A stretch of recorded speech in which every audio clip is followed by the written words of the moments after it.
আপনাদেরকে বারবার বলতেছি যে উস্কানিমূলক কোনো কথা বলিয়েন না। উস্কানি শরীর, স্বাস্থ্য, পরিবেশ সবকিছুর জন্য খারাপ। মানে আমি একটা নিউজ পেয়েছিলাম যে গতকালকে আমাদের চট্টগ্রামে নাকি মরিচের দাম ১,০০০ টাকা করে কেজি ছিল। এটার কিছুক্ষণ আগে সত্যতা জানতে পারলাম যে হ্যাঁ, মরিচের দাম আমাদের চট্টগ্রামে একটু বেশি। এটার কারণ হচ্ছে এই যে ঢাকা চট্টগ্রাম যাতায়াতের পথে বন্যার যে একটা স্রোত গেছে, যার কারণে যাতায়াত বিচ্ছিন্ন। এই কারণে যেসব জায়গাগুলোতে বন্যা কবলিত এলাকাগুলোতে কিছু কিছু জিনিসের দাম বেড়ে গিয়েছে, কারণ আগের যে স্টকগুলো ছিল সেগুলো দিয়েই চালাতে হচ্ছে, নতুন কোনো জিনিস আসতে পারতেছে না।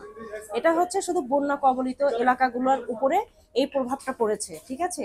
এখন অনেকেই বলতেছেন স্বাধীন দেশ, আন্দোলন, কোঠা, এই সেই, এগুলো না, কারণ হচ্ছে বন্যা। কেমন, আপনাদেরকে বারবার বলতেছি উস্কানি দেওয়া যাবে না, ঠিক আছে। আর যেটা প্র্যাকটিক্যাল সেটা বুঝতে হবে, বাস্তবতাটাকে মানতে হবে।